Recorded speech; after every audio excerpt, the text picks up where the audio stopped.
Ngaji mau jadi ahli tafsir apa sekedar ingin masuk surga ini?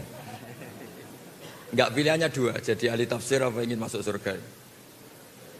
Nah itu lebih gampang gitu. Begini, masuk surga itu menurut keyakinan semua ulama, bukan satu kelompok tertentu. Ya dinikmati saja, saya enggak tersiksa meskipun agak sakit, saya nikmati. Ada seorang yang dulu itu orang itu umurnya panjang-panjang, ada yang sampai 500 tahun, bahkan Nabi Nuh itu jadi Nabi itu 950 tahun. Jadi lebih lama ketimbang Pak Fathul Wahid jadi rektor. Jadi Nabi Nuh itu jadi Nabi itu 950 tahun. Ada orang itu nggak pernah maksiat sama sekali. Dia selalu taat, dia selalu ibadah, nggak pernah maksiat. Ketika akan masuk surga ditanya sama Allah, kamu tahu kenapa masuk surga? Ya tahu ya Allah, karena saya tidak pernah maksiat, selalu taat. Maksudnya agak kayak yang di sini, ya kadang baik, kadang tidak. Nah, itu bagus, itu normal itu. Yang nggak normal itu yang nggak tobat. Itu. Akhirnya ditanya sama Allah, ya iya Gusti, saya nggak pernah maksiat, saya selalu taat. Kamu umurnya berapa? 500 tahun. Ya sudah, di surga 500 tahun. Terus dia komplain, info yang saya terima surga itu selamanya, kenapa hanya 500 tahun? Ya kan Anda amal hanya 500 tahun, maka ya balasannya hanya 500 tahun. Yang abadi itu rahmatku, yang abadi itu anugerahku. Amal Anda terbatas, maka surga Anda juga terbatas. Monggo. Monggo Pak Heri, monggo. Ya saya ulang lagi ya. Artinya andaikan surga itu karena amal kita, yang amal kita terbatas, maka surga kita akan apa? Terbatas. Yang tidak terbatas adalah anugerah Allah Subhanahu wa taala. Sehingga saya tadi bilang, kalau Anda ngaji di sini hanya ingin masuk surga itu gampang sekali.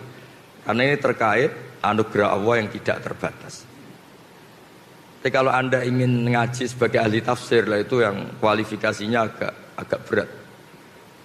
Mungkin saya sakit juga karena biasanya saya ini ayem, tenang karena didampingi Pak Kures, ini didampingi Pak Fathul Wahid. Jadi kayak kaget itu.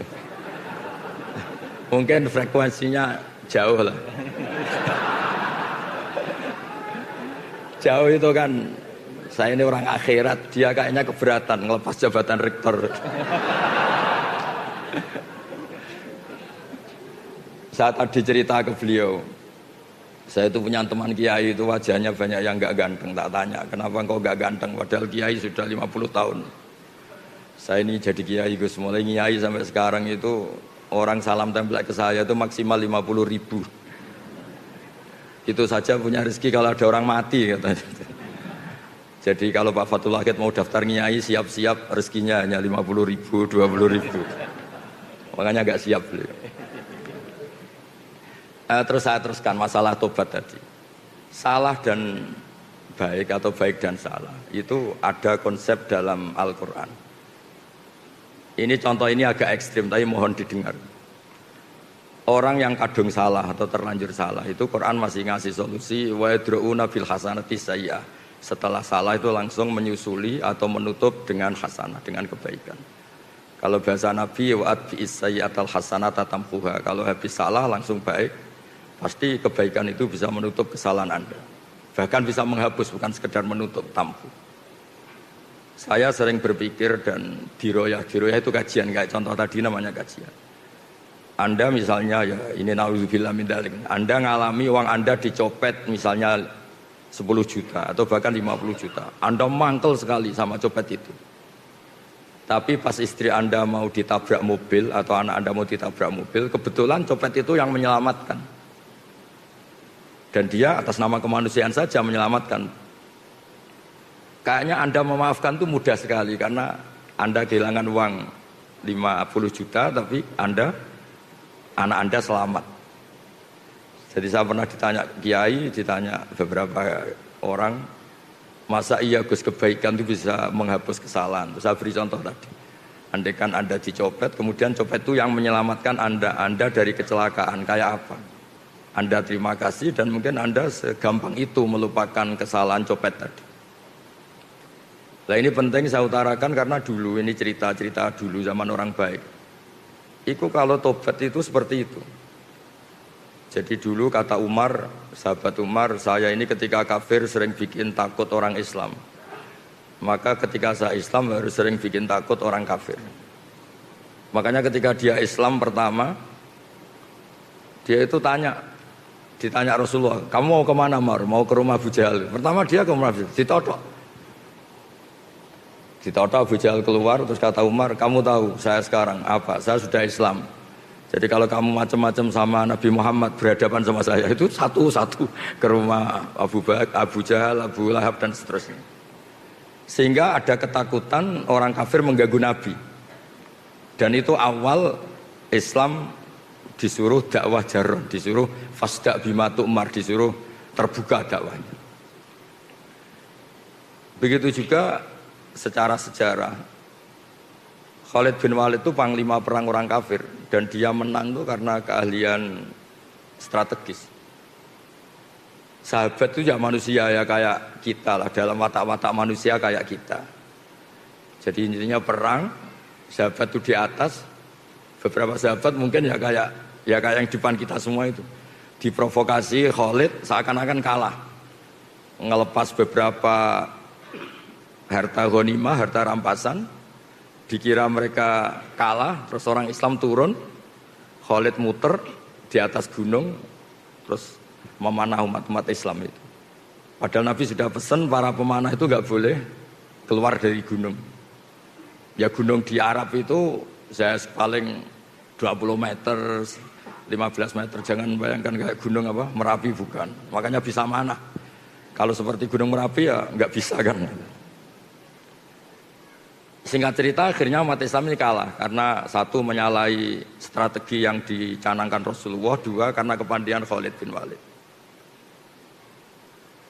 Ketika dia masuk Islam itu beliau bilang, kepandian strategi perang saya akan saya gunakan untuk umat Islam.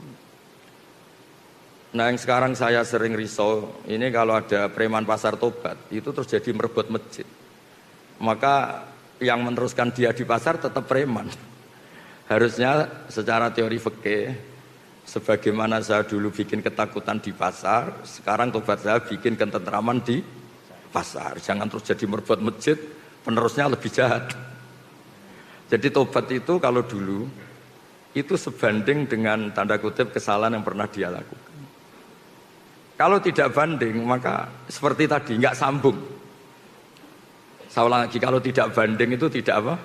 Sambung kayak tadi. Dia mengganggu hak adami, yaitu bikin orang takut. Kemudian tobatnya dia hak kuwah hanya jadi merebut masjid atau wiridan, kan tidak sambung. Sehingga di ngaji ini, berarti ini kita ngaji kedua, mungkin beberapa ingin jadi ahli tafsir. Ya bagus. Jadi begini tafsir itu, karena ini tidak ada Pak Kures, memang acara beliau di sini itu Desember.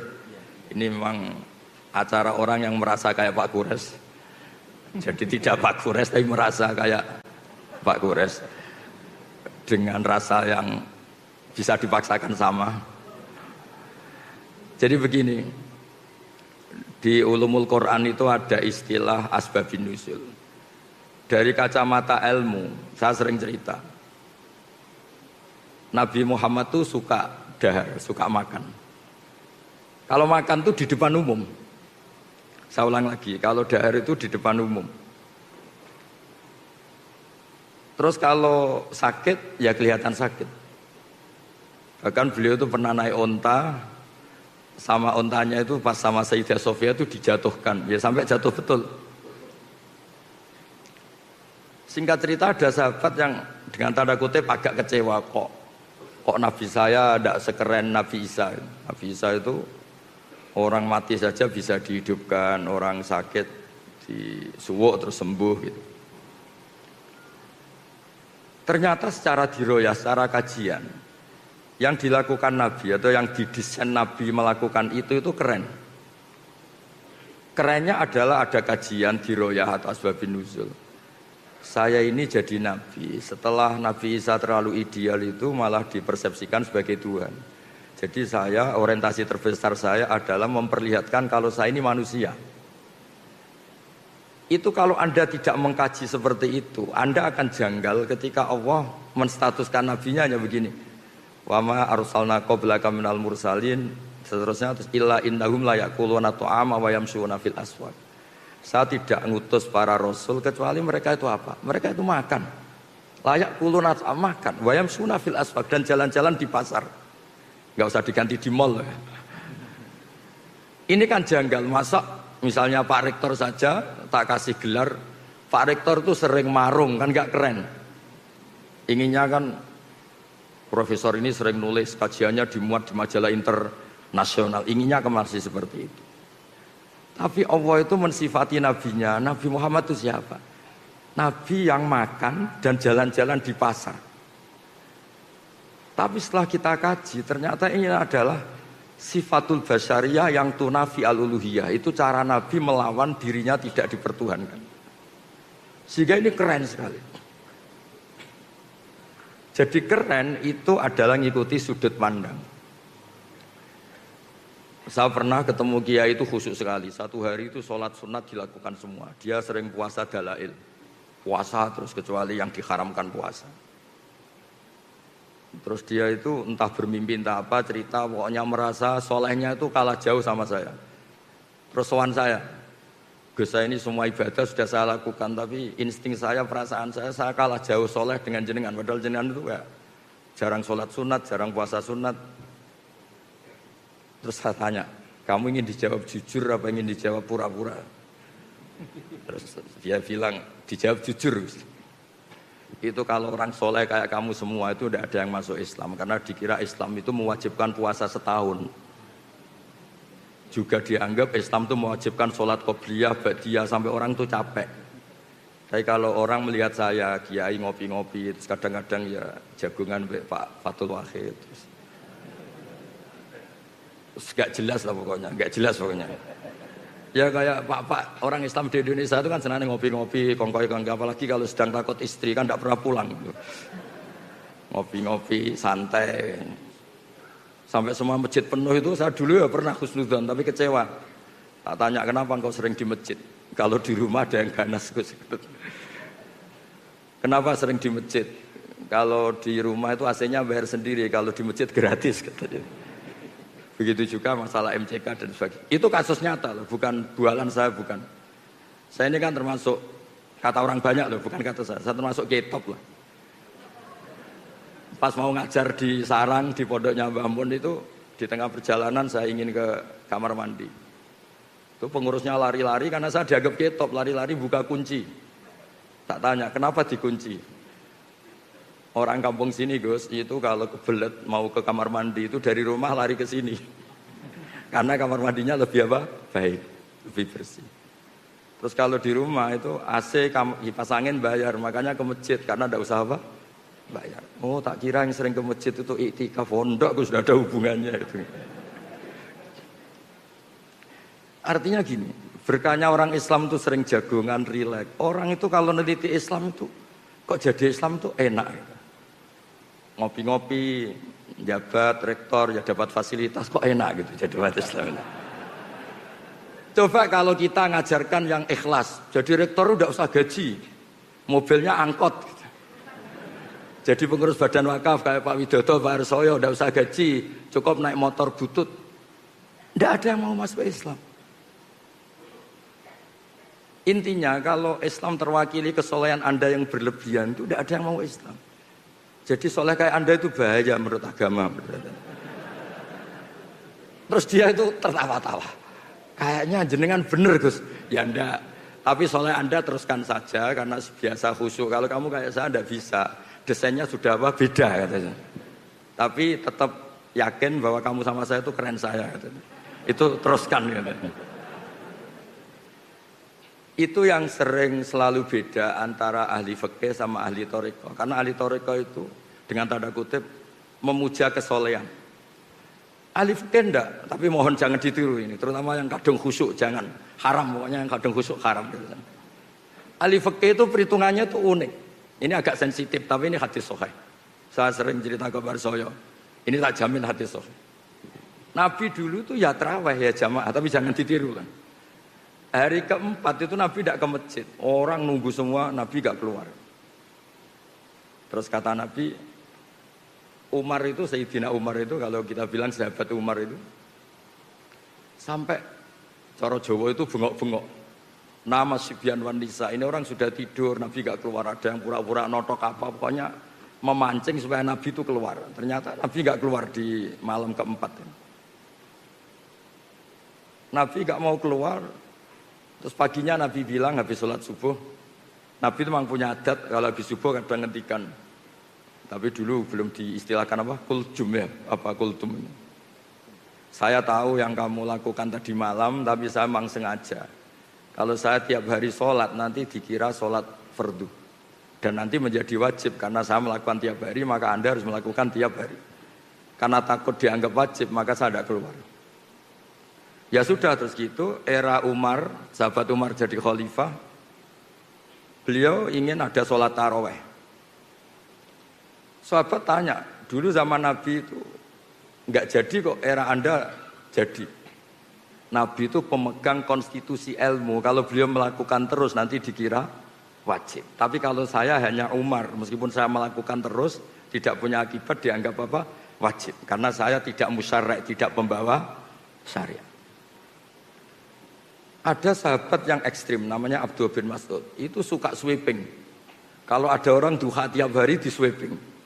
Kamu ingin bikin tandingan sholat fardu, wong sunat kok tiap hari. Sunat itu seminggu sekali katanya. Nah ini cerita konstitusi ilmu, makanya yang nggak bakat alim jangan, haram. Jadi beda mindsetnya orang-orang thariqah, orang tasawuf dengan ahli fikih itu beda. Ya sama terus jangan bilang Gus Ba ahli fikih, Pak Fatul Wahid ahli thariqah, ini tidak dua-duanya. Ini hanya rektor. Kebetulan rektor Universitas Islam apa? Indonesia. Jadi dikira dia ketuanya umat Islam. Enggak ada hubungannya itu, enggak ada. Ini jabatan karir.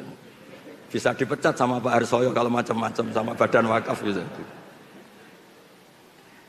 Jadi nanti saya cerita ulumul Quran. Ulumul Quran itu yang mengkaji itu harus seperti saya, tidak harus kayak persis saya, seperti saya.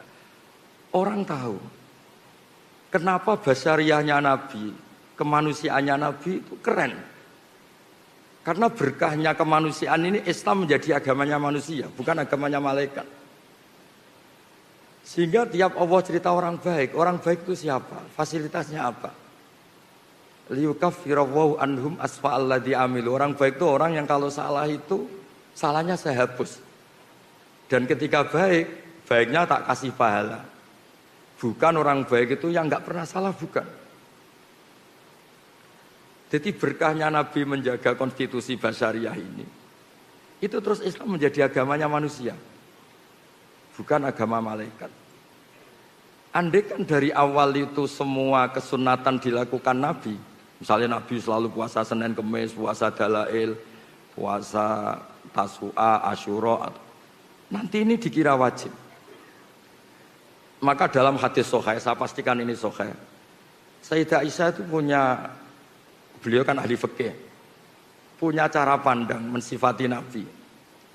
Yaitu beliau ngendikan, ini ada di Sahih Muslim, wa in ini di sini sesungguhnya, wa in kana Rasulullah la yada'ul amala wa wa yuhibbuhu khasyata ayyufradu alaihim. Nabi itu tersiksa sekali kalau enggak sholat sunat itu. Ya tersiksa sekali kalau enggak puasa sunat itu. Tapi beliau harus enggak puasa karena takut dianggap apa? Fardu. Sampai Nabi itu kalau ada puasa Tasu'a, Asyura mengumumkan, sekarang puasa ini sudah diganti Ramadan. Silahkan yang mau puasa-puasa, yang tidak. Jadi, penafsir Al-Quran atau yang meneliti Quran itu harus tahu itu. Sehingga nanti di Quran itu ada ayat-ayat yang mensifati manusia itu sederhana. Sayyidah Maryam itu figur yang luar biasa. Nabi Isa itu figur yang luar biasa. Kata Allah, wa ummuhu siddiqah. Ibunya Nabi Isa itu siddiqah. Orang yang sangat-sangat jujur, tidak ternodai dosa zina, dosa yang macam-macam. Tapi terusannya apa? Karena yakulanit to'am. Dua orang hebat ini itu ya suka makan. Itu kan aneh. Wong Pak Rektor yang jarang tahajud saja kalau ada orang muji, ini suka tahajud, seneng. Coba dipuji. Oh Pak Rektor itu hebat kalau malam tahajud, Senin Kamis puasa, duha. Oh seneng meskipun nggak dilakukan seneng kalau dipuji. Nah ini seorang nabi, Nabi Isa. Allah itu cara cerita karena yakulanit to'am. Ini sama-sama makan. Karena berkahnya makan tuh orang tahu. Rektor gak makan itu gak hidup. Presiden Amerika gak makan gak hidup. Semua orang top di dunia kalau gak makan tuh gak hidup. Ternyata manusia tuh selemah itu. Kita yang katanya profesor, kita yang katanya kiai besar, ternyata untuk kita hidup hanya butuh kangkung, mungkin butuh jadah, butuh gudeg. Terus kerennya di mana? Orang yang hidupnya ta'aluk sama benda-benda yang mati. Nah dengan seperti itu Quran sukses memaklumatkan wa khuliqal insanu dhaifa. Manusia itu lemah sekali. Saking lemahnya itu butuh sesuatu yang benda mati. Sebab itu Quran biasa ngendikan untuk nabinya afa imma ta'u kutilang qalabtu Muhammad, apapun hebat Anda mati. Bahkan ada kemungkinan mati Anda ini terbunuh. Terbunuh itu kan kesannya agak keren, enggak jaduk, enggak sakti. Tapi itu diperlihatkan Allah supaya jelas dimerkasi Allah yang baki, yang abadi. Manusia apapun hebatnya itu dhaif, rentan. Makanya kelirunya kita kadang-kadang ngomong ini orang terhebat di dunia, ini orang nomor satu di Indonesia, orang terkuat di dunia. Sebetulnya kata Imam Syafi'i ketika menafsirkan ayat wa tawakkal 'alal hayyil ladzi la yamut. Kamu itu harus tawakal sama zat yang enggak pernah mati, enggak bisa mati. Kata beliau, faman tawakkala 'ala sultanin au amirin au kadza wa kadza fa inna ma tawakkala 'ala sultanin yamut. Kalau Anda menggantungkan hidup pada raja, presiden, rektor sama kiai besar sama siapapun, sebetulnya Anda menggantungkan hidup sama orang sing yamut yang akan mati. Nah, di sini pentingnya peneliti tafsir ini mungkin untuk anak-anak DPPAI. Itu harus tahu sehingga nanti kalau ada sifat para nabi yang sederhana, itu hakikatnya luar biasa. Coba kalau Nabi Muhammad, Nabi Isa sering munajat di kamar, nggak kelihatan orang. Mungkin orang malah ngayalnya, wah mungkin sedang ke Mekah terbang. Kalau Pak Fathul Wahid itikaf di rumah, oh kelihatannya di rumah, tapi rohnya di Mekah gitu. Kalau istrinya sedang curiga, kelihatan itikaf, pikirannya di jadah itu gitu. Ya terserah, sedang baik apa enggak. Apapun itu ibadah itu punya sisi melahirkan banyak mitos. Sehingga kata ulama-ulama ibadah itu ada mahdoh kayak sholat. Kenapa sholat itu disunatkan jamaah? Ada yang bilang fardu. Karena biar konstitusi sholat ini tetap terbaca sebagai ibadah. Tapi kalau sholat itu sering tidak kelihatan itu bahaya karena nanti melahirkan banyak mitos. Sehingga seorang nabi itu harus selalu menunjukkan al-a'rad al-basyariyah, sisi manusia. Karena dengan cara itu, Nabi tidak dipertuhankan. Itu sirinya, rahasianya, kenapa Allah mensifati Nabi, wa ma arsalna qablaka minal mursalin illa innahum la ya'kuluna ta'ama wa yamshuna fil aswaq. Ketika mensifati Isa dan Maryam, Allah ngendikan kana ya'kulanit ta'am.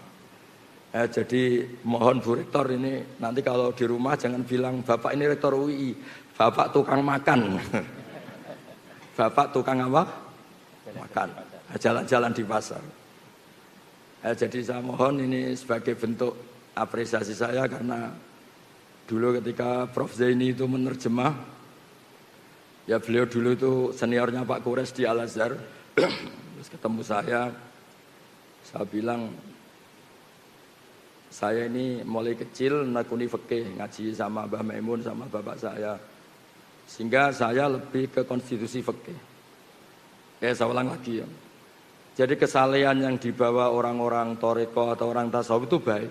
Tapi ini nggak bisa jadi konstitusi. Karena kalau jadi konstitusi nanti terjadi ijabu malam yajib, mewajibkan sesuatu yang tidak wajib. Jadi memang menganalisis Quran itu harus orang fikih, karena kalau udah orang fikih itu dengan tanda kutip kurang-kurang gimana, jangan bahasakan kurang liar ya, kurang-kurang gimana. Orang fikih itu lebih realistis. Fikih yang betulan alim loh ya, jangan yang kaleng-kaleng ya, yang memang bener-bener alim. Jadi misalnya gini, saya baca misalnya Alam nasrah laka sodrok. Itu kalau orang fikih langsung ngerti betapa sudut pandang itu menjadikan gampang legowo. Tadi dikatakan Pak Rektor, kalau ada perbedaan itu kembalikan ke ilmu. Sudut pandang itu penting. Saya sering cerita, mungkin saya pernah dicerita di pengajian ini. Ada kiai itu mungkin karena kelamaan ingin poligami gak kesampaian. Sebenarnya tidak hanya kiai, semuanya harus di sini. Itu kalau malam itu masakan sendiri. Pokoknya sibuk. Kadang bikin sambal terong, kadang bikin nasi goreng, pokoknya sibuk. Ada santrinya yang orang toreko janggal. Ini kiai gak pernah tahajud makan, terus pokoknya kalau malam itu mesti masak. Ternyata kiai ini tetap wali, tetap dekat Allah. Terus dia cerita, Cong dalam kitab yang saya baca, di usul fikih itu ada kaidah. Ini di Lubul Usul karangannya Syekh Zakaria Al-Ansori. Saya baca, saya hafal. Ithma min mubakhin illa wa yatahaqqaqu bihi tarku haramimma. Fayalzamu minas sukun tarkul qatli wa yalzamu minas sukut tarkul qadzaf. Karena tidak ada sesuatu yang mubah yang dibolehkan Allah. Kecuali sebetulnya saat Anda lakukan itu terjadi tarkul haram, meninggalkan haram. Artinya gini Bu Rektor, kalau Pak Wahid di rumah tidur, jangan katakan tidur. Alhamdulillah suami saya tidak dugem. Alhamdulillah suami saya tidak nyari-nyari perempuan lain. Bahkan saya pun nggak dicari karena tidur. Sehingga dengan status seperti ini tuh keren, karena ini namanya tarkul haram, meninggalkan haram. Makanya saya tuh sering berdoa sama Allah, semoga malaikat raqib atid tuh ngaji usul fikih. Sehingga tidak melihat anak-anak UI yang ngopi itu ngopi, yang kongkoi, tapi mereka akan bilang hum tarokul haram. Ini kelompok-kelompok yang meninggalkan haram itu. Nah, jadi makanya ini biar Pak Allah tahu, biar tahu kalau saya cerita ilmu gini kan, terus dia mikir wah berat nih Gus, berat. Tapi nggak apa-apa, saya disaingi juga ikhlas. Ya, jadi saya mohon analisis Quran atau ulumul Quran itu harus seperti ini. Sebab itu Nabi-Nabi top di Quran itu yang diceritakan itu sering basariyah kayak tadi. Isa dan Maryam diceritakan kana yaqulanit tu'am. Nabi Musa lebih parah lagi. Nabi Musa itu lebih basariyah lagi. Kecilnya dirawat Fir'aun, terus hobinya itu gelut, tarung gitu. Terus delalah itu lari, buron itu, kematian. Ketemu Nabi itu ya nggak ngaji dulu dia, sementing dikawinkan dulu sama putrinya itu. Itu basariyah semua. Sehingga berkahnya Islam dibawa secara kemanusiaan. Ciri khas Islam itu adalah farah. Farah itu bahagia, happy. Qul bi fadlillah bi rahmati fa bidzalika falyafrah. Ya saya mohon dari berkahnya ngaji ini Anda akan tahu. Saya punya kitab namanya Al-Minanul Kubro. Itu di situ cerita ada wali yang sering makan sama wali sering ibadah. Ternyata yang sering makan ini walinya lebih tinggi ketimbang yang sering ibadah. Ditanya, kenapa engkau lebih tinggi? Karena saya kalau makan itu langsung syukur. Jadi alat duniawi tak jadikan syukur sama Allah karena saya bisa makan. Sementara yang sholat ini gak jadi wali-wali karena ketika sholat dipakai sarana ya Allah kasih hidup yang mapan, kasih istri yang cantik kona'ah. Ternyata salatnya dia dipakai sarana duniawi. Jadi sholatnya dipakai sarana apa? Duniawi. Gayanya sholat, tapi otaknya itu dunia. Sholat hajat lah gampangane. Angel teman nerang noy. Lah yang ini tuh Islami. Karena setiap makan tuh dia nangis, ya Allah. Saya ini yang kiai besar selemah ini. Katanya saya orang hebat, saya presiden, saya kiai besar, saya rektor. Kalau nggak makan jadah ya kok lemes. Jadi itu unik karena itu dimaklumatkan wa khuliqal insanu dhaif. Sehingga seorang nabi yang kekasihnya dibahasakan Allah afa immata au qutila, afa immata au qutila. Muhammad itu mati atau terbunuh. Nah, ini yang terakhir sebelum diskusi. Quran juga cerita jejak sejarah. Ini urusan makan lagi. Syarat jadi nabi diantaranya itu selain soleh, selain baik ini nabi loh, ada kiai nabi. Syaratnya turunannya nabi. Kalau kiai kan alhamdulillah ada Gus asli, Gus naturalisasi masih bisa dinego. Tapi kalau nabi itu memang harus turunan nabi, bawahnya harus ada yang nabi.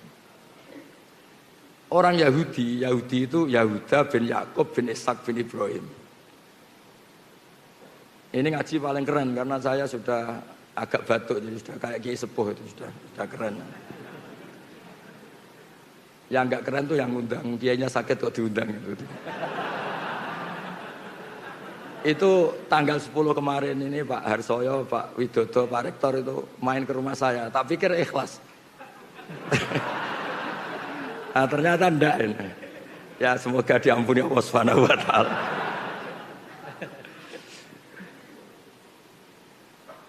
Ya supaya ini kan haji ya, saya cerita haji. Orang Yahudi itu enggak percaya, orang Arab itu kan utak-utuk kayak gitu modelnya. Masa iya jadi nabi? Karena bangsa yang enggak suka baca, orang Arab itu enggak suka baca.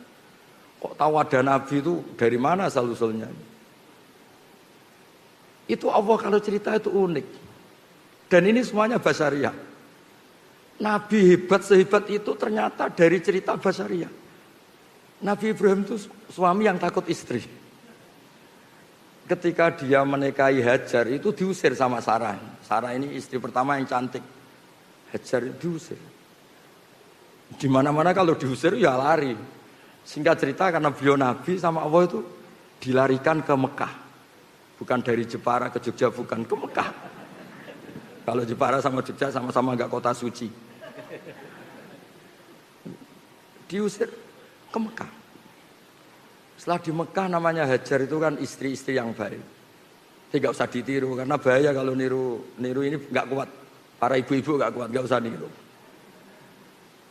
Terus setelah di Ka'bah, dekat Ka'bah ditinggal. Hanya dikasih satu ketel air sama beberapa makanan. Yang paling 2 hari pasti habis. Sudah punya anak Ismail masih kecil. Ketika Ibrahim pulang, itu ditanya, maksud kamu gimana? Ninggal anak dan istri di bumi yang tidak ada makanan. Yang ditanya ya makanan.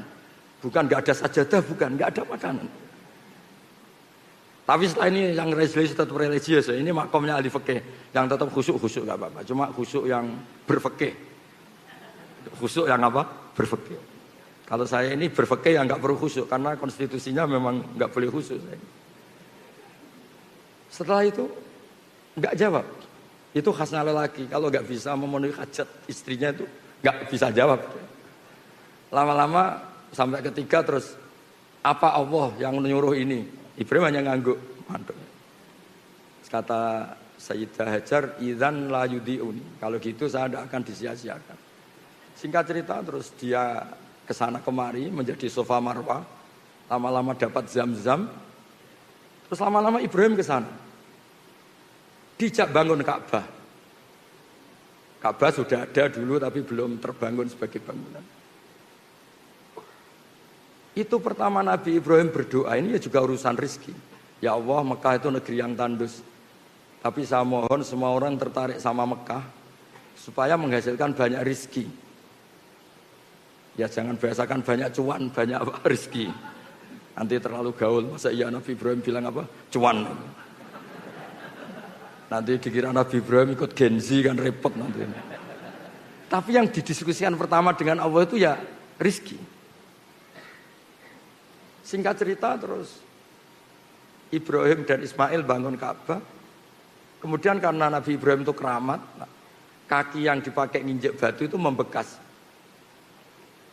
Dan itu yang dipakai dalil Allah berargumentasi ketika orang Yahudi ragu. Masa iya orang Arab itu ada yang turunan Ibrahim. Terus Allah bilang fi ayatum bayyinatum maqamu Ibrahim. Bukti kalau Ibrahim pernah hidup di Mekah itu ada jejak kakinya. Dan bukti kalau Ismail tinggal di Mekah itu ada prasastinya Robbana inni askantu min dzurriyyati biwadin ghairi zar'in. Saya pastikan Ismail ini supaya diam di Mekah. Nah ayat seperti itu kalau Anda tidak baca tarikh itu nggak ngerti. Ayat-ayat itu adalah Allah sedang cerita bahwa Muhammad itu benar-benar turunan Nabi karena di Mekah pernah dihuni Ibrahim yang punya Ismail, dan jejak artefaknya, jejak fisiknya ada di Mekah. Fi ayatum bayyinatum maqamu Ibrahim. Jadi makom Ibrahim itu bukan makom bahasa Indonesia artinya kuburan, itu bukan. Tempat berdiri. Nah, konstruksi itu seorang mufassir harus utuh sehingga ngerti. Oh ini begini, ini begini, ini begini. Ya kembali lagi nanti kalau nggak jadi rektor, kalau ingin jadi kiai, kiai yang pertama tadi, pokoknya orang ngaji saya masuk surga. Orang ngasih uang saya 50.000 masuk surga. Dan seterusnya, dan seterusnya. Jadi saya mohon peneliti tafsir atau peneliti Quran itu konstruksinya harus utuh.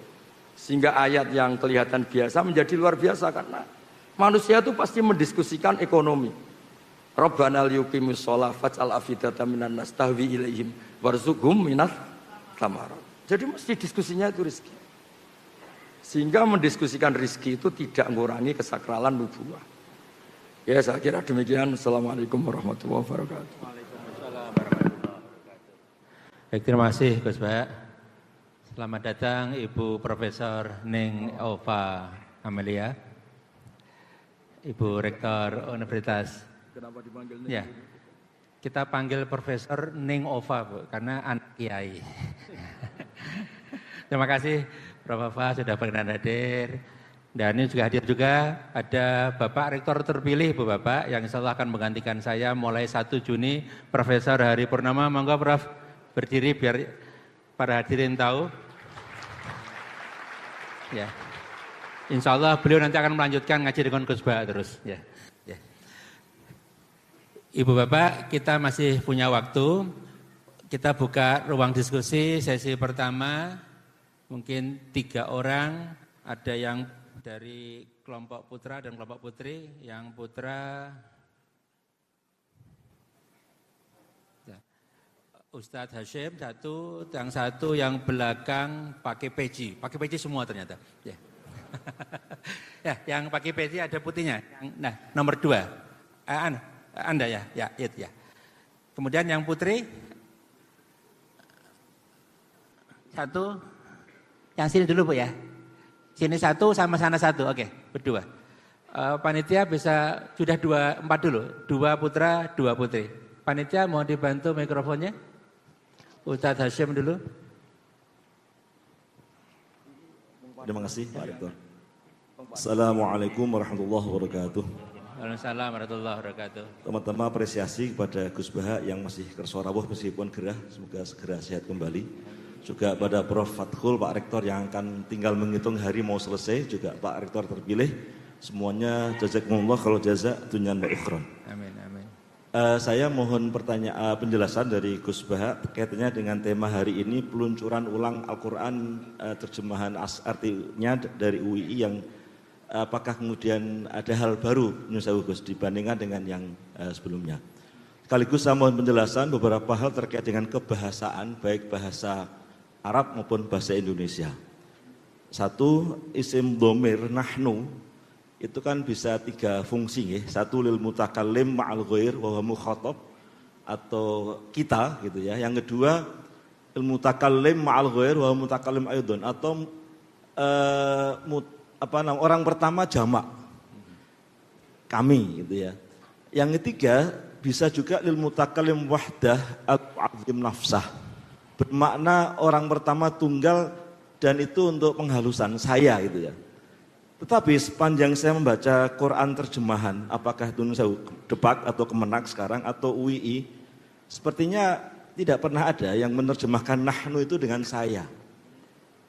Meskipun dalam bahasa Indonesia boleh juga kami itu berarti orang pertama tunggal untuk orang besar, untuk raja. Tapi maksud saya kalau orang baca nggak paham, dia mengira kalau kami itu pasti jamak itu, tidak tunggal. Tadi juga dibaca ayat inna nahnu nazzalna dzikra wa inna lahu lahafidun juga kami gitu.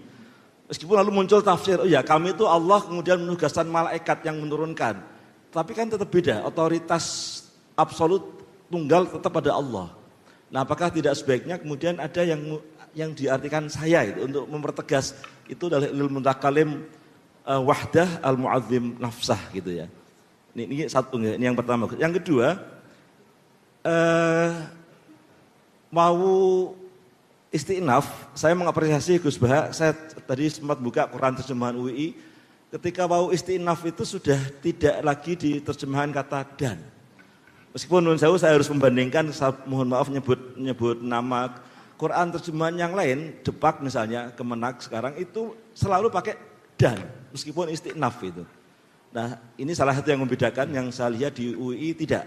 Jadi kalau istinaf tidak ada terjemahan dan. Tapi yang saya mohon penjelasan Gus Baha terkait dengan wawu atof tapi atful jumlah lal jumlah. Dalam bahasa Arab dimungkinkan, ya, tapi dalam bahasa Indonesia kan enggak. Kata dan itu tidak boleh untuk awal kalimat karena dia kata penghubung antar bagian dari kalimat, apakah itu kata apakah itu frase. Jadi mestinya kalau kita pakai uslub bahasa Indonesia, karena tidak ada atful jumlah lal jumlah, maka tidak boleh awal kalimat itu dan. Nah, saya lihat masih ada di misalnya Al-Baqarah ayat 42, wala talbisul haqqa bil batil, itu masih ada kata dan gitu. Apakah tidak sebaiknya dipertegas, disesuaikan dengan uslub bahasa Indonesia yang tidak mengawali kalimat dengan kata dan. Satu lagi Gus, terakhir untuk dhamir munfasil antum atau kum. Ya, satu lagi ya. Terakhir Nusawu. Tadinya mau banyak tapi karena enggak enak. Mau soal tanyakan tobatnya koruptor tadinya, karena tadi soal tobat. Gimana tobatnya koruptor, tapi sok fokus saja. Terakhir, kata antum atau kum untuk mutasil, itu pengetahuan saya kalau dalam bahasa Indonesia kan untuk orang kedua jamak. Tapi kenapa dalam terjemahan itu dipakai kata kamu itu? Apakah tidak sebaiknya untuk mempertegas itu kalian? Termasuk menurut saya Gus, di UI masih kamu, lakum dinukum waliyadin, bagimu, agamu, kenapa bukan bagi kalian, agama kalian gitu. Untuk mempertegas bahwa ini jamak gitu. Demikian, terima kasih, kurang lebih mohon maaf. Assalamualaikum warahmatullahi wabarakatuh. Assalamualaikum warahmatullahi wabarakatuh. Sudah 4 pertanyaan tadi. Ya, terima kasih Pak. Kita catat, kemudian yang belakang ya. Ya. Assalamualaikum warahmatullahi wabarakatuh. Perkenalkan, nama saya Sidik, saya dari UIN, Senan. Namanya siapa tadi? Sidik. Oh, Pak Sidik. Permisi Gus Baha, saya mau bertanya. Jadi tadi malam di beranda HP saya itu lewat berisi kalam hikmah, yaitu tulisannya itu Gus. Ilmu tidak akan Allah berikan kecuali orang yang dicintai oleh Allah Subhanahu wa taala. Pertanyaan saya, Gus Baha, ngapunten. Kenapa ada orang yang hafal Quran tapi masih bermaksiat? Ya, karena kan kalau berdasarkan kalam hikmah jenengan, berarti kan Allah ridho sama hal tersebut ya kan? Allah cinta. Jadi dia sampai hafal Quran. Dia bukan Sudah itu pertanyaannya. Nggih, ngapunten untuk saya titip pesan Pak Gus Baha, saya mewakili umat, semoga jenengan jaga kesehatan nggih. Amin. Nanti semoga jenengan hidupnya berkah dan panjang umur sampai 90 tahun seperti Mbah Maimun. Amin. Harapan saya. Assalamualaikum warahmatullahi wabarakatuh. Waalaikumsalam warahmatullahi wabarakatuh. Terima kasih Mas Sidik. Selanjutnya dari Ibu sana, dibantu panitia. Ya, yang sisi selatan tadi sudah.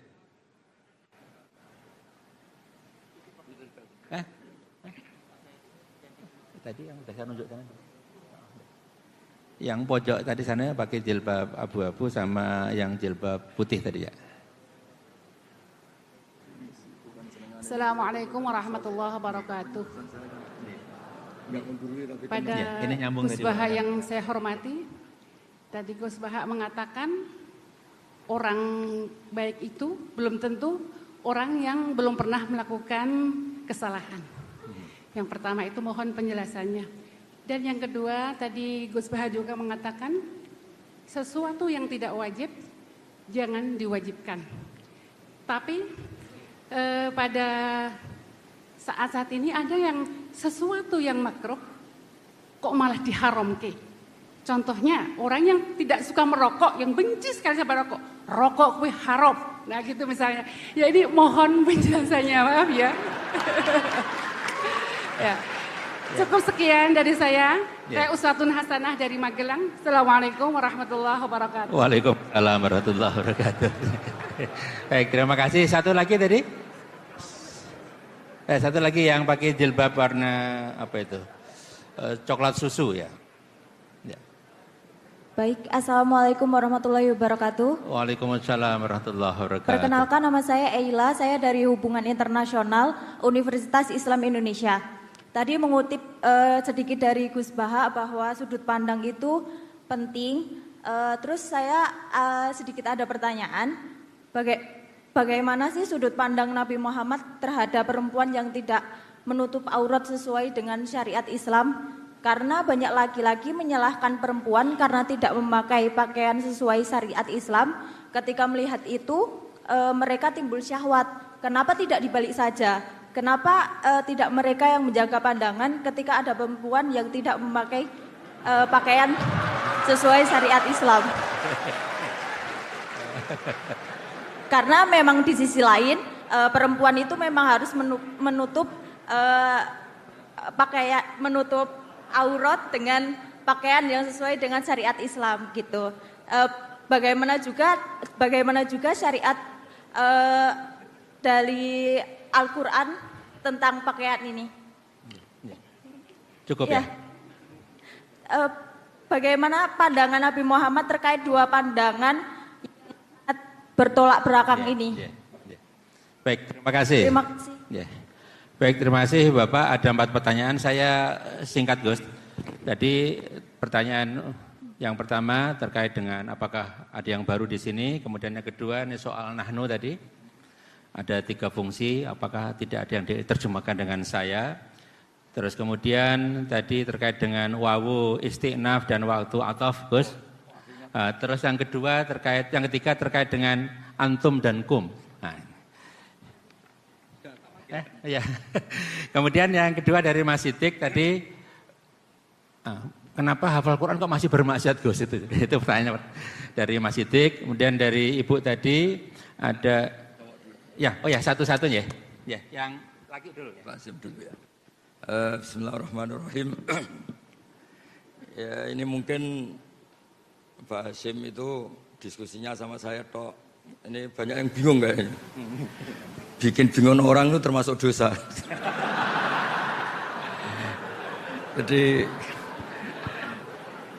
ya saya ini kan kenal sama keluarga Pak Hasim dari Guyangan ya, dari Padin. Yang bapaknya kiai itu.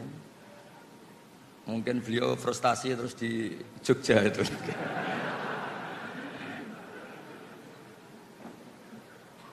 Jadi dulu itu di antara kenapa Abu Hanifah itu jadi wali besar. Itu ada hadis la turawi'ul mu'min, jangan bikin orang mukmin itu kaget. Itu kalau Abu Hanifah ketemu orang yang hutang beliau, itu yang sembunyi Abu Hanifah. Saya ulang lagi, ada orang ngutang sama beliau, Abu Hanifah itu kaya. Itu kalau ketemu yang sembunyi itu Abu Hanifah, ditanya, "Kenapa engkau yang sembunyi?" Di mana-mana orang ngutang, kalau ketemu yang ngutang itu kaget. Jadi kalau saya ketemu maka saya dosa karena bikin orang apa? Kaget. Itu memang unik, memang Abu Hanifah itu unik. Jadi harusnya rektor atau dekan atau siapapun yang jadi pembina, kalau ketemu mahasiswa salah, itu yang sembunyi dosennya. Kedua cerita Robiah Adawiyah. Robiah Adawiyah itu rumahnya tuh ada maling. Robiah Adawiyah itu sembunyi. Sembunyi sampai maling jatuh keluar gak bawa apa-apa. Ditanya, kenapa yang sembunyi engkau? Saya ini malu sama malingnya karena tidak ada apa-apa yang bisa dicuri. Jadi saya hari ini syukur betul, saya pas agak sakit, agak batuk ngaji. Saya tadi bilang ke istri saya, mungkin ini fase saya jadi kiai sepuh. Jadi kalau ngajar sudah sambil batuk-batuk. Begini, saya kebetulan ngikuti Prof. Zaini itu mulai 2004 sampai beliau wafat 2019 ya? 2019. Ini ada Bu Ova putrinya. Beliau menerjemah itu berdasar keahlian beliau sekolah di Al-Azhar itu sastra Arab. Saya pernah menanyakan yang ditanyakan Pak Hasyim, kenapa kami kok nggak diterjemah saya atau saya kok kami. Beliau itu hanya jawab gini, kok kalau kalian dari antum kok kasar. Hanya alasannya kasar. Saat itu saya juga tanya Pak Kures, karena beliau ikut di Kemenak. Juga per menteri yang ini, Pak Nazar itu saya juga dapat SK termasuk diberi hak untuk ikut merubah. Kalau ada yang gimana di Kemenak, itu sama-sama Pak Zaini sama Pak Kures itu sama-sama bilang gini, termasuk judul ini dari Prof Zaini, termasuk dari Pak Kures, semua dianjurkan pakai judul ini, Al-Quran Karim dan terjemahan artinya. Jadi bukan dan terjemahannya, tapi dan terjemahan artinya. Jadi karena bahasa Indonesia itu tidak akan mewakili bahasa Arab atau bahasa aslinya.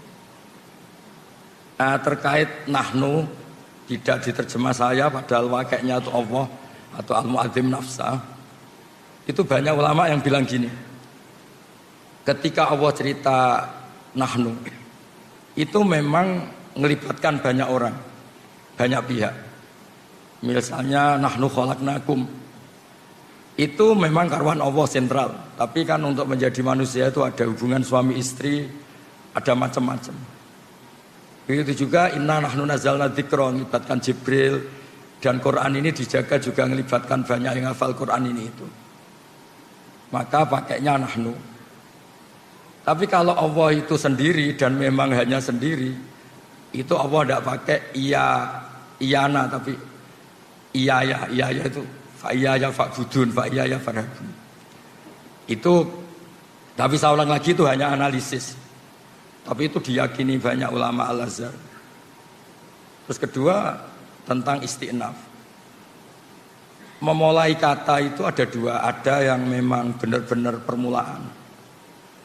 Ada yang hakikatnya itu tidak permulaan. Itu yang menjadikan Pak Zaini atau Pak Kures atau Kemenak sekarang itu. Ya kadang-kadang beda, tapi tetap ada kata dan. Misalnya begini. Innal abrara lafi na'im wa innal fujara lafi jahim. Itu memang wawunya sudah bisa ada ataf, bisa ataf. Nah, melihat adat Allah itu menyebut dua hal, habis cerita surga, neraka, cerita orang baik, orang jelek, maka tradisi menyebut dua hal ini terus menjadikan wawu di mana ini tetap dan. Begitu juga walatas bisul haqqo tadi. Sebelum itu memang sudah ada nasihat-nasihat yang banyak. Kemudian terkait apakah ada penambahan di sini. Kalau nambah enggak. Tapi saya dulu pernah pamit sama Prof Zaini untuk fikihnya itu memang banyak catatan kaki dan itu era beliau. Era beliau cuma beliau kan sastra, yang disuruh nekuni itu saya.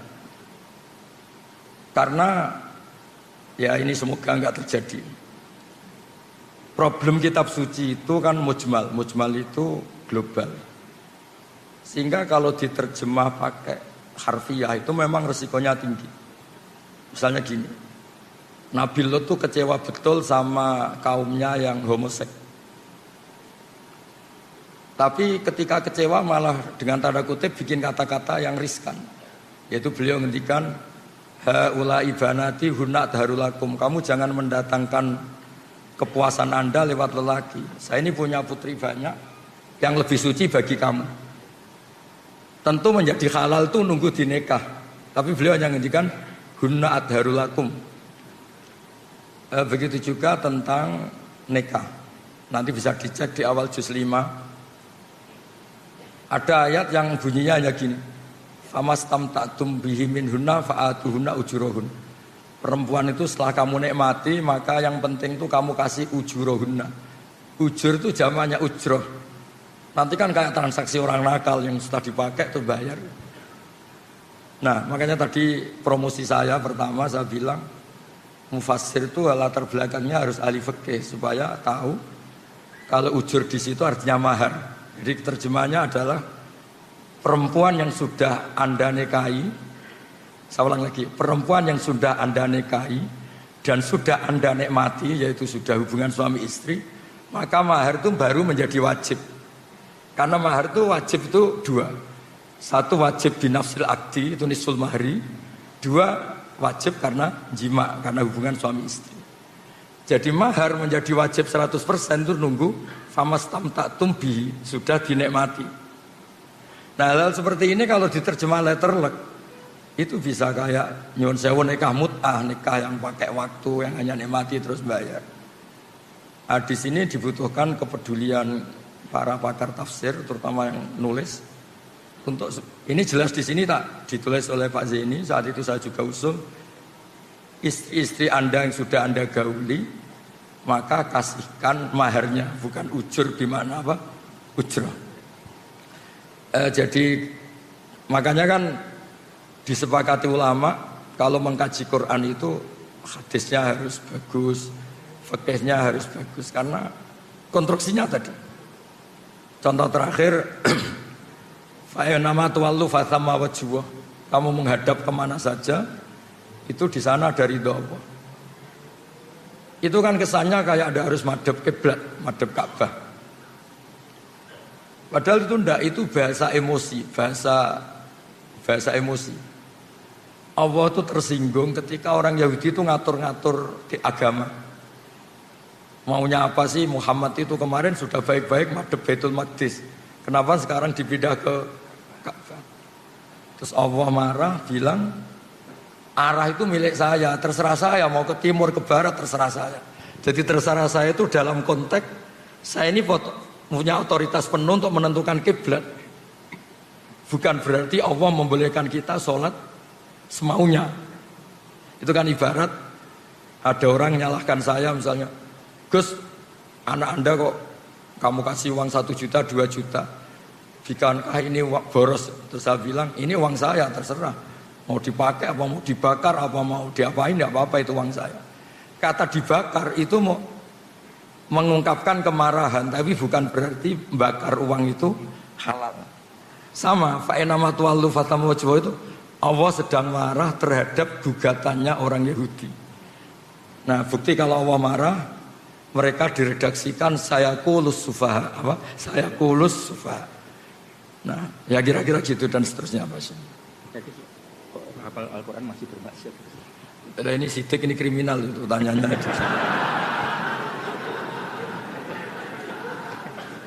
Nanti kalau kenapa orang hafal Quran masih bisa maksiat, lama-lama Anda tanya, kenapa Pak Rektor masih butuh uang, itu kan ya repot. Jadi begini ya. Agama ini unik. Allah itu tidak pernah menghalalkan maksiat, nggak pernah. Tapi Allah tahu betul kalau prakteknya orang itu pasti maksiat, beda ya. Kalau Allah menghalalkan nanti itu menjadi syariat. Tapi kalau Allah tidak realistis, namanya orang itu pasti maksiat. Makanya redaksinya Allah itu pakai fasilitas. Orang baik itu siapa? Orang yang fasilitasnya adalah kebaikannya diberi ganjaran, salahnya dimaafkan. Ya kayak kira-kira definisi cinta. Cinta itu apa? Pas kamu baik diapresiasi, pas kamu salah dimaafkan.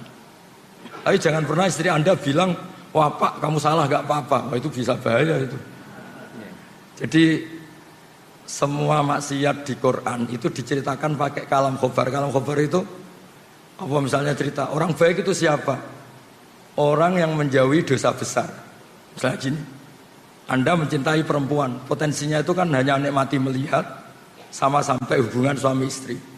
Nah yang sampai hubungan suami istri namanya zina, itu dosa besar. Jadi kalau Anda tidak bisa tidur ingat terus, itu namanya pengangguran. Nah Allah itu bilang, alladzina yastanifuna kabairal itsmi wal fawahisha illa lamam. Ya gak apa-apa lah, ingat-ingat sedikit, sementing gak sampai zina. Anda benci orang itu kan kelasnya bisa ngata-ngatain, ngerasani, menghujat, membunuh. Lah Allah itu kadang-kadang maklumi. Wong jenenge lagi gedeng, namanya baru benci ya. Nggak apa-apa lah ngerasani, sementing jangan bunuh. Nah, sehingga ya kayak gitu. Misalnya ada orang kecelakaan, nabrak sampai mati, mesti kita bilang, "Mbok jangan nabrak sampai mati, nyerempet kan bisa." Gitu. Tapi bukan berarti nyerempet itu dihalalkan, bukan. Tapi kalau bandingannya nabrak mati itu, mbok nyerempet tok wae lah ben ra mati gitu. Ben enggak mati sakit gitu. Jadi agama ini dari awal memang tadi saya bilang, ini agamanya manusia. Makanya ketika Allah cerita orang baik itu apa? Alladzina yastanifuna kabairul itsmi wal fawahish illal lamam. Orang yang menjauhi dosa besar tapi prakteknya tetap melakukan kesalahan-kesalahan apa? Kecil. Dan itu nggak bisa dihindari. Tapi saya ulang lagi, agama nggak boleh bilang kalau itu halal karena nanti bahaya menghalalkan yang haram. Tapi jangan dinafikan. Karena kalau dinafikan itu menjadi tidak realistis. Sama lagi, kalau dinafikan itu menjadi enggak. Makanya tadi Mas Siddiq itu kriminal betul itu tanyanya itu. Lama-lama tanya, kenapa banyak kiai yang masih dosa? Kenapa banyak hafid yang wayab? Ya repot kalau gitu. Dosa itu bisa dimulai dari tidak maksiat. Dosa itu ada yang tarkul wajib. Jadi Anda di masjid iktikaf, saat itu istri Anda melahirkan butuh pertolongan Anda. Dan Anda tidak ada di sisinya hanya karena itikaf, itu agama bilang itu haram karena meninggalkan wajib, yaitu ngerawat apa? Istri demi itikaf yang apa? Sunnah. Jadi bisa saja yang di sini itu sekarang haram ya bisa saja. Ternyata di sana banyak kewajiban, ditinggal apa? Di sini. Tapi bisa saja taat karena pas di sini berarti tidak maksiat. Nah, saya kira demikian. Yang dari ibu-ibu, Bu, yang pertama ini Gus, komentar lagi terhadap sesuatu yang tidak wajib jangan diwajibkan, termasuk tadi jangan mengharamkan yang rokok contohnya tuh.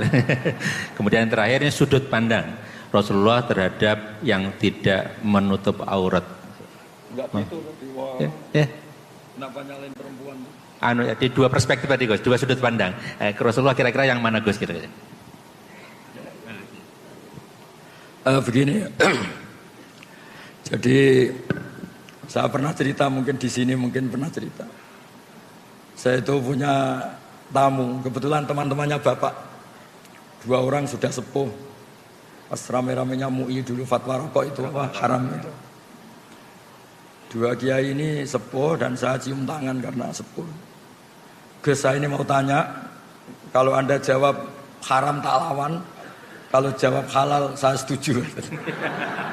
Karena temannya bapak, dia cerita, saya ini kiai kampung Gus, hiburan saya itu kalau habis isya agak pulang, rokok-rokokan di masjid sama kelompok kiai-kiai yang nganggur itu. Ya sambil rokokan. Karena kalau pulangnya terlalu awal tuh ngadepi istri yang belum jinak katanya. Karena kalau sudah jam 11, 12 kan sudah islami katanya. Ini kisah nyata ini. Terus kenapa jenengan ingin rokok itu halal? Itu yang saya kaget tuh jawaban ini. Loh, saya ini kan kiai Gus. Hiburan saya kan nggak mungkin seperti anak-anak lihat dangdutan, saweran.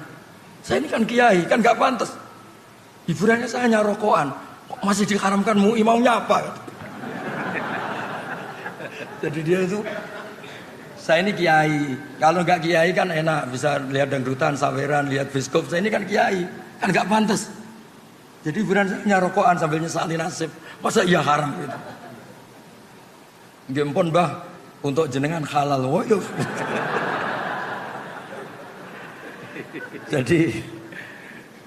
Jadi memang apa ya, sudut agama itu makro itu nggak jelas haramnya. Tapi juga Anda jangan bilang halal karena kadang ya sampai ganggu kesehatan misalnya.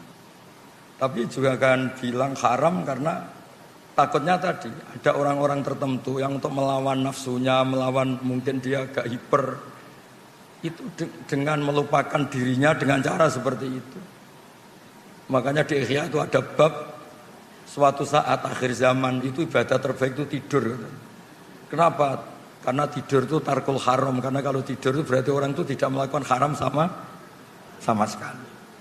Tapi kan bisa digugat juga, tidur itu artinya meninggalkan kewajiban. Nah itu sudut pandang, ini pertanyaan ke Mbak tadi. Jadi Nabi itu memang unik. Kalau perempuan membuka aurat, itu yang disalahkan sebetulnya tidak hanya perempuannya. Lelaki yang terprovokasi birahi yang haram, perempuannya juga haram. Tapi di situ seninya beragama. Jadi ada Umar itu, sahabat Umar pernah ditanya, kalau Anda ditakdir tidak punya syahwat, sama punya syahwat suka mana? Ya suka punya sahabat tapi tidak maksiat. Kenapa? Kalau saya tidak punya syahwat, misalnya Allah tidak akan bilang gini, ini loh Umar, nggak pernah zina sama batu, sama pohon, sama jembatan. Gitu. Artinya apa itu nggak prestasi. Tidak zina sama sesuatu yang nggak disyahwati itu tidak prestasi. Ya normal namanya tidak zina sama pohon, sama jembatan, sama gunung. Yang hebat kan kita tidak zina sama orang yang mungkin kita seneng. Jadi berkahnya sahabat itu, Pak ini berkah ngempet itu jadi wali lah kira-kira gitu. Jadi memang seninya Allah itu liyabluwakum ya di situ ini. Jadi diuji itu karena kita punya sahabat, punya apa, tapi nggak melakukan. Kayak gini, Anda tidak suka uang, nggak prestasi, tidak korupsi. Itu yang prestasi suka tapi tetap tidak korupsi. Anda wataknya itu nggak lelaki banget, mungkin agak lelaki. Ketika tersinggung sama orang nggak tersinggung. Itu dulu kata Imam Syafi'i itu khimar. Orang nggak bisa tersinggung itu khimar, maksudnya nggak punya kepekaan. Tapi kita harus tersinggung karena kita dihujat harus tersinggung. Tapi karena kita Islami tidak kita wujudkan dalam perilaku misalnya mukul atau nabok atau membunuh. Jadi ketika Allah ngendikan zina linnas syahwat minan nisa itu, Allah ingin mengapresiasi betapa hebatnya manusia soleh. Mereka punya syahwat, punya keinginan, tapi semua itu ditinggalkan karena saya. Makanya terakhir ijazah saya ini ada 7 orang yang spesial, yang nanti dinaungi Allah yaumala dzilla illa dzilluh. Yang pertama itu Imam Adil, semacam-macam. Yang ketujuh ini nggak boleh diuji cobakan. Yang ketujuh ini haram diuji cobakan. Lelaki yang diajak perempuan cantik, terus dia menolak hanya karena bilang ini akhafullah, saya takut Allah. Nggak usah diuji karena ini rawan nggak lulus. Tapi itu didiskusikan sama Nabi itu betapa hebatnya orang apa? Soleh. Biar yang diuji itu hanya Nabi Yusuf. Kalau Anda kayaknya tidak lulus. Zulaikha itu cantik, setengah baya menarik. Ngajak Nabi Yusuf pas tuannya di kantor. Karena tuannya ini pegawai negeri. Nah, tapi yang diajak itu Zulaikha, bukan dosen UI. Jadi artinya gini, berkahnya kita punya syahwat, suka uang, suka ya, harta tahta wanita. Berkahnya itu malah kita menjadi orang hebat. Kok bisa Pak Rektor gak korupsi padahal punya kesempatan? Kok bisa tidak mencabang kemana-mana karena diawasi kalian itu? Tidak karena soleh kali itu, saya yakin gak karena soleh itu. Enggak. Untuk husnudzon soleh itu butuh dalil. Karena takut Allah. Takut istri atau takut Allah? Dua-duanya guys. Kalau takut Allah dan istri malah syirik, no. Jadi Allah itu unik, ngelola manusia itu unik. Makanya ketika Nabi itu tersinggung, ya marah. Kata sahabat, ihmar wajhu. Marah, kelihatan marah. Nabi pernah ditanya, Muhammad kalau engkau Rasul itu boyo yang keren. Bisa menghidupkan orang mati kayak Isa, punya tongkat sakti kayak Musa. Nabi itu ihmar wajhu, mau tersinggung, mau marah. Terus akhirnya Nabi Muhammad itu ingat, lakot udhiya Musa bi aktsara min dzalik fasobar. Musa itu pernah tersakiti oleh seperti ini, dan Musa itu sabar. Padahal Musa itu kelasmen nabinya di bawah saya. Musa saya bisa sabar, apalagi saya. Jadi Nabi Musa juga pernah digugat. Musa, kamu itu bilang utusannya Allah. Coba Allah itu pertontonan ke kita, arina wajarotan. Kemudian nanti Allah tak tanya, apa betul Anda ngutus Musa? Jadi Nabi dulu itu ya repot. Tapi ya tadi memang itu ujian. Ya jadi di antara kebaikan agama ini kita dikasih syahwat, dikasih suka uang, suka tahta. Tapi kita bisa lulus. Tapi gak usah dicoba, gak usah dicoba. Karena kalau dicoba itu riskan. Jadi yang nomor 7 tadi itu warojulun da'adu imro'atun da'atu mansibin wa jamalin faqala inni akhafwa. Lelaki yang diajak perempuan cantik diajak tuh. Diajak perempuan cantik, Nabi bilang itu cantik. Kalau nggak cantik kan akeh tunggale lah gitu kan. Tapi tetap bilang faqala inni akhafu. Ya, saya kira demikian cukup ini. Cukup ya. Masih. Dua pertanyaan lagi. Ya. Baik, terima kasih Gus. Sebelum membuka sesi, saya ingin menyapa ada dua tamu kita, Profesor Dr. Lamati Nulu Ahmad dari UMI Makassar. Terima kasih Prof. Kemudian Profesor Dr. Tamrin dari Universitas Mula Warman Banjarmasin. Terima kasih Prof sudah bergabung bersama kami. Ibu Bapak, waktunya tidak banyak, kita buat dua penanya saja ya. Tampaknya sana satu, sana satu. Kemudian dari perempuan ini Pasilo satu. Yang sana satu ya, Anda ya, yang pakai jilbab warna beda warna pink ya. Kok dari sini bukan pink ya? Ya, putih ya, oke. Dari mikrofon dari sana, yang sana dulu ya. Singkat padat ya. Assalamualaikum warahmatullahi wabarakatuh. Pertanyaan saya singkat saja. Yang pertama, Al-Qur'anul Qadim itu Al-Qur'anul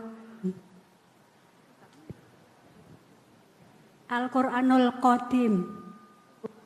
Yang kedua, selama ini kita meyakini bahwa Islam itu adalah agama yang paling sempurna dan Al-Qur'an itu adalah wahyu yang diberikan Allah kepada Rasul yang terakhir.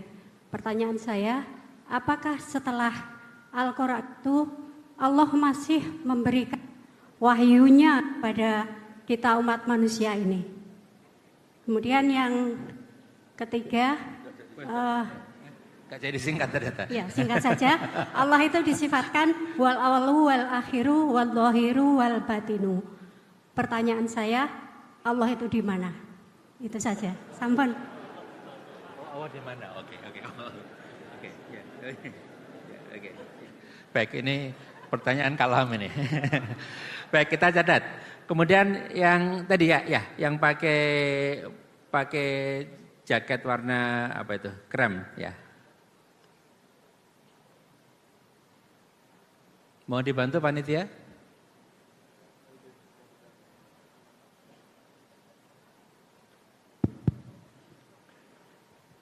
Baik, terima kasih atas kesempatannya. Perkenalkan, saya Lutfi dari Solo, Jawa Tengah. Izin bertanya, Gus Baha. Di Indonesia ini kalau kami lihat indeks korupsinya cukup tinggi begitu. Ya. Tapi kalau kita lihat jumlah pesantren di Indonesia juga banyak, ya. Kalau kita bilang beberapa negara yang yang korupsinya rendah seperti New Zealand atau Selandia Baru, Australia dan sebagainya, pesantrennya bahkan mungkin tidak ada. Pertanyaannya adalah, menurut panjenengan Gus Baha, bagaimana kita menyikapi dan bagaimana strategi kita sebagai umat Islam atau bahkan para kiai ulama untuk bisa meminimalisir atau bahkan mengurangi secara signifikan praktik korupsi yang ada begitu.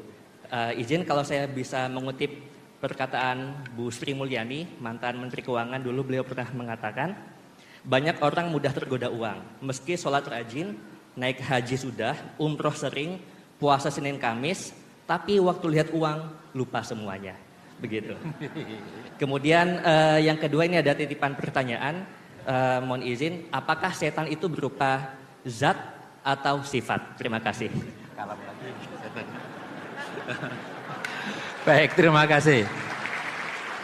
Ini ada dua kelompok pertanyaan. Yang satu terkait dengan ilmu kalam. Ya. Al-Quran tadi kodim, terus kemudian pertanyaan Allah ada di mana Gus, kira-kira gitu. Kemudian yang kedua tadi terkait dengan setan itu seperti apa, sifat atau zat, kira-kira sifat atau zat. Baik, kemudian yang kedua ini terkait dengan pertanyaan, kok sudah sering haji, sering umroh, puasa kemis kok tetap korupsinya tinggi Gus? Kira-kira gimana Gus? Ya. Nah, ini yang ngawur ini pertanyaannya ini. Begini, tak pikir Pak Lutfi gubernur. Begini, jadi di antara yang ditakutkan Rasulullah itu nanti, ini mbaknya siapa namanya tadi? Mbak itu enggak boleh tadi. Mbak ya, enggak nyebut nama tadi. Silakan. Ya. Jadi gini, manusia itu punya jiwa ingin tahu. Ingin tahu itu bisa liar. Ada beberapa orang yang bilang, saya ini tidak akan menyembah Allah karena saya tidak tahu, tidak kenal. Macam-macam lah, yang jurusan filsafat itu. Jadi zaman itu Nabi sudah ngendikan nanti setan itu selalu menggoda manusia. Pertama bikin mukadimah yang baik. Ini bumi diciptakan Allah, ini langit diciptakan Allah. Lalu Allah sendiri asal-usulnya gimana? Terus kata Nabi, jika kamu pada titik itu, maka hentikan. Nah, menghentikan itu manusia itu mudah sekali. Makanya saya pernah bilang, saya mungkin saat melihat sinetron apa saja, tentang Joko Tingkir ya boleh, tentang Mak Lampir ya boleh, yang penting itu manusia lah. Itu mungkin pas dekat-dekatnya saya dengan Allah, karena itu melawan diskusi dengan setan. Jadi banyak peristiwa sahabat itu tanyain Allah itu di mana. Sama Nabi itu disuruh, kira-kira disuruh makan, disuruh apalah, yang penting mengalihkan diskusi itu. Nah caranya gimana? Caranya adalah kita yakin sistem tubuh kita ini profan, sistem tubuh kita ini seperti ini, punya keterbatasan. Jadi dari awal kita harus yakin sistem yang serba terbatas ini nggak mungkin bisa melihat zat yang tidak terbatas. Makanya Quran sendiri memberi penjelasan la tudrikul absar wa yudrikul absar. Nah, jadi itu termasuk yang dikhawatirkan Nabi, yang semoga bukan contohnya sekarang muncul di diskusi ini. Nah, soal kalam wa qadim itu juga sama. Kasusnya sama. Dulu ada mihnah, ada tragedi sejarah terburuk. Ada seorang khalifah namanya Ma'mun memaksa orang berpikir kalau kalam wa itu tidak qadim. Alasannya dia, ini agak serius diskusi ini, tapi enggak apa-apa. Insya Allah ilmu saya cukup. Ini bukan karena sombong, memang cukup. Terus ditanya, dia berargumentasi, Quran itu ada tabat yada Abi Lahab. Abu Lahab itu hadis. Mendiskusikan yang hadis, pasti Qurannya juga hadis. Karena dia seorang khalifah, seorang raja memaksakan yang tidak punya pendapat yang sama di penjara. Termasuk Imam Syafi'i, Imam Ahmad. Tapi sebelum di penjara, Imam Syafi'i lari ke Mesir. Imam Ahmad ketangkep, terus di penjara. Ahmad bin Hanbal ini. Ketika di penjara, Imam Ahmad minta diskusi terbuka, disaksikan banyak orang dengan tokoh Mu'tazilah. Diturutin, ada tokoh Mu'tazilah terbaik, terus diskusi disaksikan banyak orang. Nah ini yang mungkin kita salah. Kita kalau menafsirkan kalam itu kan firman Allah atau perkataan Allah atau ucapan Allah atau sabda. Setelah ketemu banyak orang, Imam Ahmad tanya, ketika dulu itu Allah sudah tahu enggak kalau akan menciptakan makhluk yang bernama Abu Lahab?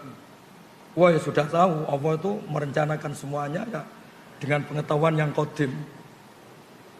Termasuk Allah tahu sebelum menciptakan suatu saat Baha ini disuruh Pak Fathul Wahid ngisi pengajian meskipun Pak sakit. Saya enggak tahu secara fikih itu haram apa halal, enggak tahu. Kayaknya haram. Nah, si Abu Duat ini yang wakil Mu'tazilah, oh ya Allah tahu. Besok matahari terbit enggak? Iya terbit. Dari timur, iya dari timur. Anda tahu? Ya tahu. Terus Anda ngomong sekarang ya, satatlu syamsu ghadan, besok matahari akan terbit. Terus kalam Anda dengan peristiwanya dulu mana? Ya dulu kalamnya ketimbang peristiwanya. Nah, artinya apa? Gak ada korelasi antara Allah cerita Abu Lahab kemudian Quran itu hadis. Karena sebelum kejadian yang terjadi, Allah itu sudah melihat bi ilmin qadim dengan ilmunya yang dulu. Ya kayak Pak Fatul Wahid kan sekarang tahu kalau jadi rektornya tinggal berapa hari? Sekarang? Ya, seminggu lagi. Padahal belum terjadi. Berarti apa? Peristiwa sama pengetahuan dulu mana? Sama pengetahuan. Nah, wa kalamuhu ilmuhu. Kalamnya Allah adalah ilmunya Allah. Nah dulu Khalifah Ma'mun itu hanya terprovokasi. Quran itu diskusi tentang Abu Lahab, tentang perang Uhud, tentang si A si B, itu hadis. Berarti yang mendiskusikan juga hadis. Nah Khalifah ini kan nggak pernah baca banyak ilmu kalam. Makanya kata Imam Ahmad, yang membentuk pikiran kamu seperti ini siapa? Suruh ketemu saya, besok diskusi terbuka. Setelah diskusi itu ya keok, si wakil dari Mu'tazilah itu keok. Karena ditanya, ketika Allah dalam azali itu sudah merencanakan apa dadakan? Ya sudah merencanakan. Allah tahu kalau mau ada makhluk namanya Abu Lahab, ya tahu. Fakalamuhu ilmuhu, ya kalamnya Allah itu ilmunya Allah. Maka kalamnya bersifat qadim. Nah, soal pertanyaan tadi Mas Lutfi, Allah itu di mana? Kalau Anda ingin nyari ya tak tunjukkan alamatnya. Kalau Anda tanya untuk mempersulit narasumber namanya muta'anid, itu bisa dipenjara. Nah begini ya, Nabi itu unik.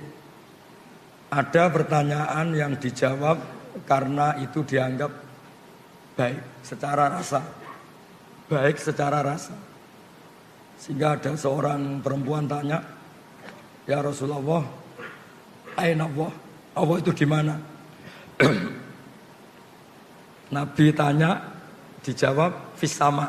Begitu juga kebalikannya, kalau ada orang tanya, dijawab fis sama. Allah itu di langit di atas, di langit itu di atas. Ketika Nabi Mi'raj menemui Allah itu digambarkan di atas, fis sama. Itu benar secara psikologis, karena kita tidak mungkin mensifati Allah itu di bawah. Nah, tapi di atas itu menurut ukuran apa? Ukuran fisik apa non fisik? Di atas menurut fisik adalah ini bawah, sana atas.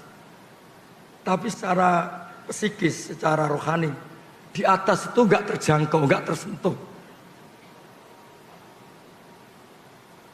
Artinya enggak tersentuh ya sudah, dengan sistem tubuh kita seperti ini, Allah itu terlalu atas untuk kita analisis, terlalu atas untuk kita sentuh, terlalu atas untuk kita amati atau kita perhatikan. Nah, makanya tentang Allah cukup kita mengatakan subhanah. Dan Allah selalu bilang ketika ada orang salah paham, subhanahu wa ta'ala amma yusyrikun amma yakulun. Yang penting Allah itu terlalu suci, terbebas dari cara pandang manusia yang sering salah. Ya, jadi makanya pentingnya wiridan subhanallah adalah orang biar ngerti kalau Allah itu suci dan persepsi kita ini jauh dari menyentuh itu. Jadi ini pertanyaan yang nggak perlu dijawab, cukup divonis itu kriminal itu aja. Karena memang itu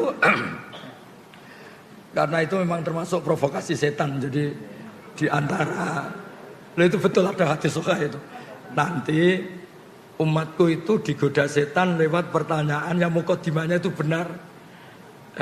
Hadil ardo khalaqahu Allah, ini bumi diciptakan Allah, ini makhluk diciptakan Allah. Lalu Allah sendiri asal usulnya gimana? Jika Anda terus mencari, maka ini sesuai kehendak setan, sesuai keinginan apa?